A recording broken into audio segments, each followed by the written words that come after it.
Assalamualaikum warahmatullahi wabarakatuh. Shalom, Om Swastiastu, Namo Buddhaya, salam kebajikan bagi kita semua. Kami dari kelompok 4 akan memaparkan materi mengenai peran bakat dalam proses belajar. Sebelumnya, kami dari kelompok 4 akan memperkenalkan diri, yang dimulai dengan diri saya sendiri sebagai moderator. Nama saya Siti Farima Khairani Fantisa, NIM 201611. Dan selanjutnya rekan saya Aprilia Aryastiniona, NIM 2001-6059, Intan Azikra, NIM 2001-6081, Mona Putri Maharani, NIM 2001-6089, Rindiani Aldaningsi, NIM 2001-6033. Materi pertama akan dibacakan oleh Saudari Mona Putri Maharani. Baiklah, materi pertama, pengertian bakat. Menurut Mulyati Ningsih 2006, bakat adalah kemampuan yang dibawa oleh individu dari sejak lahir. Kemampuan tersebut apabila dikembangkan melalui belajar akan menjadi sebuah kecakapan yang ada pada diri individu tersebut. Sehingga dalam hal ini, jika bakat tersebut tidak dikembangkan, maka itu disebut dengan bakat terpendam. Bakat juga diartikan sebagai suatu kapasitas untuk belajar dan akan muncul setelah melalui proses, baik dalam bentuk latihan maupun suatu usaha pengembangan. Dari sini dapat kita ketahui bahwa bakat tidak serta-merta dapat muncul pada setiap anak ataupun individu, di mana bakat itu akan muncul dan terlihat ketika individu tersebut diberikan kesempatan untuk belajar dan berlatih serta mencoba.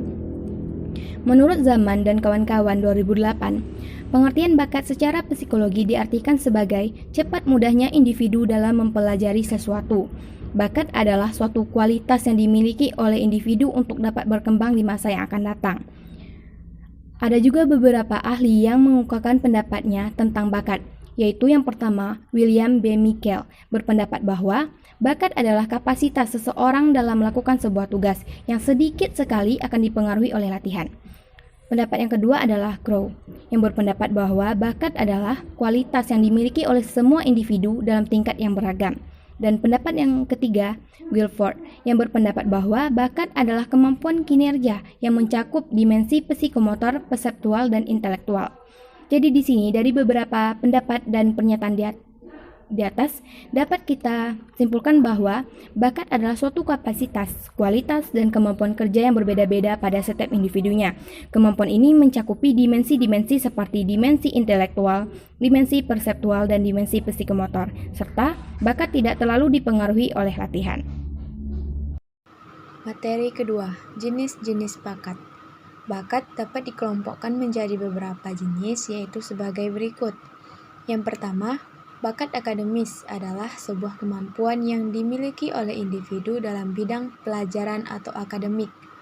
Untuk dapat melihat bakat akademik ini, seseorang individu dapat melihat atau merinci nilai rapor yang dimilikinya, karena dari sanalah bisa terlihat kecenderungan bakat akademis seseorang.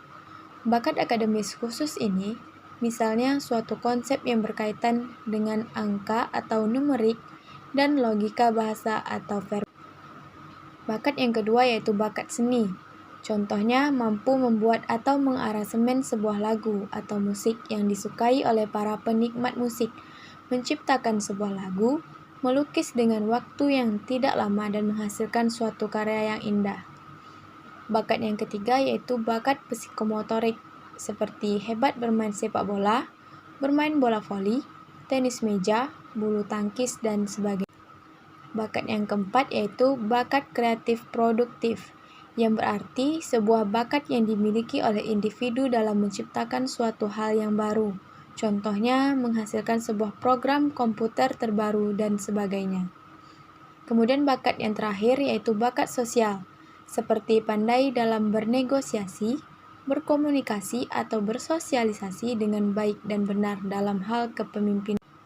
Kemudian berdasarkan cara berfungsinya, bakat dibedakan menjadi dua, yaitu sebagai berikut. Yang pertama, kemampuan seorang pada bidang tertentu atau talent, seperti menari, olahraga, menyanyi, dan lain-lain. Yang kedua yaitu bakat khusus yang dibutuhkan sebagai perantara untuk merealisir kemampuan khusus. Misalnya, bakat melihat ruang dibutuhkan untuk merealisasikan kemampuan bidang arsitektur. Menurut Yusuf Nasirwan dalam Uyun dan Idi 2021, berdasarkan dari aspek jiwa raga dan fungsi yang terlihat dalam berbagai macam prestasi, bakat dibedakan menjadi bakat yang lebih berdasarkan psikofisik, bakat kejiwaan yang bersifat umum, dan bakat-bakat kejiwaan yang khas. Faktor yang mempengaruhi bakat ada 3. Pertama, lingkungan keluarga, kedua lingkungan masyarakat, ketiga lingkungan sekolah. Yang pertama kita akan membahas bagian lingkungan keluarga. Lingkungan keluarga merupakan salah satu faktor yang terpenting yang mempengaruhi minat untuk menghasilkan bakat seseorang. Karena keluarga adalah madrasah pertama yang berkewajiban untuk mendidik anak dengan pendidikan yang benar. Salah satu faktor penting yang dapat mempengaruhi timbulnya minat pada anak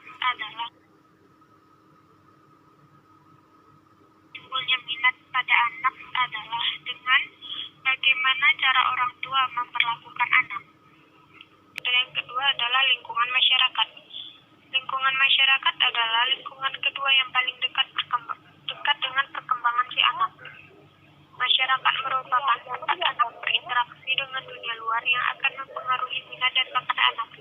Umumnya, seseorang banyak menghabiskan waktu dengan lingkungan masyarakat yang akan mempengaruhi minat dan mengasah bakat. Selain itu, perkembangan dan kematangan jiwa seseorang dipengaruhi oleh faktor pembawaan lingkungan.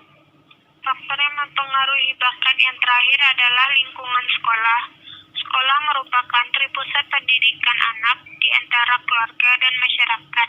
Oleh karena itu, sekolah juga berperan penting dalam menumbuh kembangkan bakat yang dimiliki oleh seorang anak, karena di sekolahlah anak mendapatkan pendidikan yang tidak didapatkan di lingkungan keluarga ataupun masyarakat.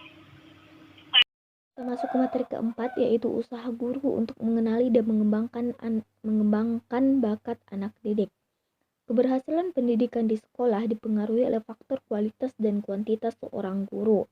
Peranan guru di sekolah tidak hanya mendidik, tetapi juga mengembangkan bakat dan kreativitas anak didiknya. Peranan guru di sekolah terbagi menjadi 3, yaitu yang pertama, guru sebagai komunikator. Guru sebagai komunikator, sedangkan siswa sebagai komunikan. Di dalam proses belajar mengajar harus terjadi proses komunikasi, baik antar satu orang guru dengan beberapa orang siswa atau satu orang guru dengan satu orang siswa. Yang kedua itu guru sebagai motivator. Guru sebagai motivator harus senantiasa memberikan motivasi kepada setiap siswa atau anak didiknya agar terus mengembangkan bakat dan kreativitas anak didiknya. Yang ketiga itu guru sebagai fasilitator. Guru sebagai fasilitator harus menjembatani anak didiknya untuk mencapai proses keberhasilan. Itu adalah peranan guru. Selanjutnya, cara guru untuk mengenali dan mengembangkan bakat anak didik. Yang pertama itu dengan memberikan perhatian. Perhatian seorang guru sangat berpengaruh pada perkembangan bakat dan minat anak didik. Yang kedua itu kerjasama antar guru dan orang tua. Guru dan orang tua memiliki peranan yang sama untuk mengembangkan bakat dan kreativitas anak didiknya. Kerjasama yang baik akan menimbulkan prestasi yang gemilang dari seorang anak. Yang ketiga itu belajar dan latihan. Belajar dan latihan merupakan fondasi untuk menumbuh kembangkan bakat. Bakat yang mulanya tidak nampak atau tidak terlihat, tersamarkan atau biasa-biasa saja bisa berkembang dengan baik dengan cara latihan yang rutin atau belajar yang secara terus-menerus. Yang keempat itu menjaga kestabilan motivasi. Motivasi adalah dorongan yang dapat menimbulkan perilaku tertentu yang terarah kepada penyampaian suatu tujuan tertentu. Motivasi ini sangat diperlukan bagi anak didik untuk sebagai bentuk dorongan, dukungan dari orang-orang sekitarnya, terutama dari seorang guru. Yang kelima itu memberikan penguatan. Penguatan merupakan salah satu bentuk dorongan yang diberikan oleh guru di sekolahnya. Dorongan ini akan mempengaruhi terhadap perkembangan minat dan bakat anak didik. Yang keenam itu mengendalikan kegiatan ekstrakurikuler. Kegiatan ekstrakurikuler ini sangat berpengaruh terhadap perkembangan bakat anak didik. Ini merupakan salah satu jembatan untuk mengembangkan bakat anak didik tersebut. Itulah 6 cara guru untuk mengenali dan mengembangkan bakat anak didik. Saya kembalikan kepada moderator.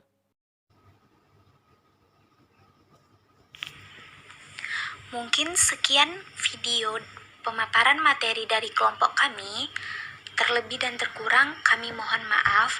Kami akhiri dengan salam. Wassalamualaikum warahmatullahi wabarakatuh.